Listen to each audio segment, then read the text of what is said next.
Welcome back to Joe Stunner Boxing. Zak Miller upsets the apple cart and becomes the British and Commonwealth featherweight champ.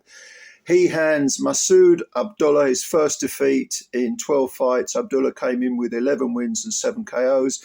Now Miller, this was his second bite of the cherry.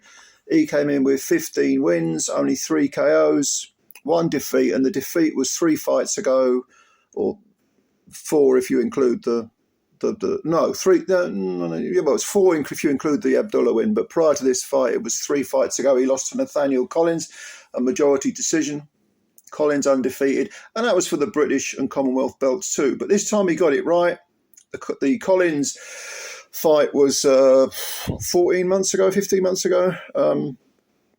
and I think the right guy won in this fight. Abdullah was the guy who had to press the action. And he did that. But it was very evident from the word go that both these fighters are orthodox, that their styles, that was where the similarity ended. Both orthodox fighters, but their styles were, very, very different. Abdullah, a come-forward guy, looking to put constant pressure over 12 rounds. That's a long time. 36 minutes is a long time to soak up pressure, mental and physical. And Miller was doing it by boxing on the back foot. Now, when people say you box on the back foot, a lot of people who don't really know fully what they're watching will think that that's running, which of course it isn't. If you understand boxing technique and so on, you box on the back foot, you can be very aggressive. You can counter, you can clock people, clock them coming in, slip and slide.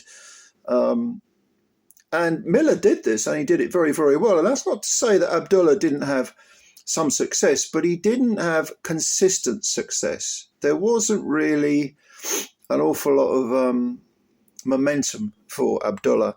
Miller was able to sort of, move, pop with the jab. And when Abdullah did get close, Miller wasn't shy with exchanging punches, even though he's, statistically at least, the much lighter puncher. Now, in the 6th round, Abdullah was getting closer, and it looked like he might be, sort of turning the tide or gaining the momentum, and perhaps Miller was feeling the pace a bit. But in all honesty, you've got to hand it to Miller, because in the 7th and 8th rounds, he came back very, very well and actually started putting it on Abdullah. He started to fight pretty much Abdullah's fight. Now, there were scrappy rounds which were difficult to score. One, if you look at the 3 judges' scorecards, one had it 114-114. That was Mark Bates, I think. Steve Gray had it 115-114, and Victor Loughlin had it 115-113. I've got no problem with those cards at all. And even if you told me that Abdullah won it by a point or 2, that might be pushing it. But I can see a draw. But I'm kind of glad that Miller did win, because it shows that boxing, at least in the UK, is appreciated. And again, it's not as if, Miller was running. He wasn't running at all. The up-close and personal stuff got very scrappy, and the referee, Mark Lyson, had his work cut out. But this wasn't a barn burner. It wasn't one of those fights where you thought, this is really exciting. But it was a sort of absorbing fight, because you just wondered, can Abdullah catch up with Miller? Will Miller slow down?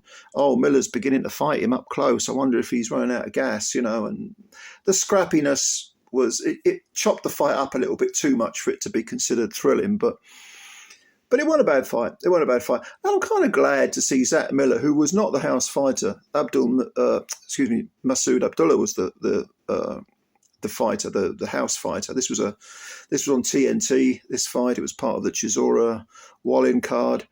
And Masood Abdullah is a Queensberry fighter. Zak Miller, I don't think he is. And Zak's from, Ashton-under-Lyme in Lancashire.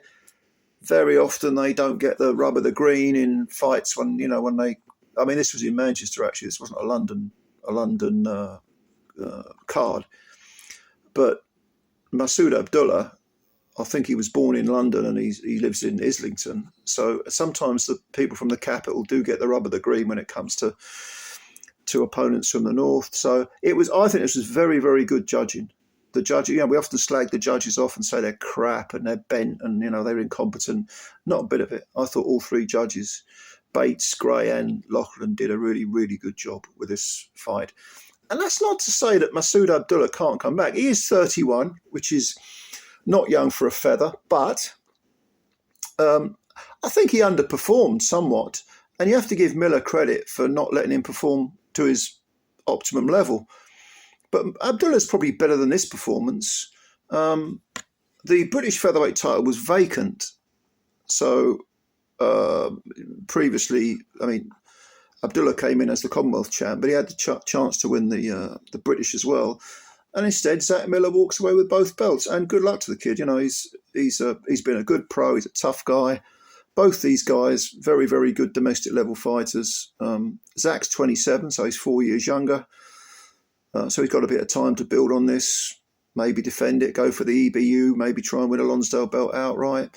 A rematch with Abdullah, no problem with that. That would be a good fight.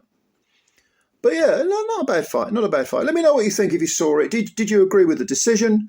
What was your scorecard? Leave it all there. Leave all your comments below. I always enjoy reading them. Please subscribe to the channel if you're new and hit the like button. And spread the word about Joe Stunner Boxing. Many, many thanks, as always. Plenty more to come tonight, including Mr. Chisora and Mr. Wallin. Here's hoping it's going to be a good one. I'll catch you later. Bye for now.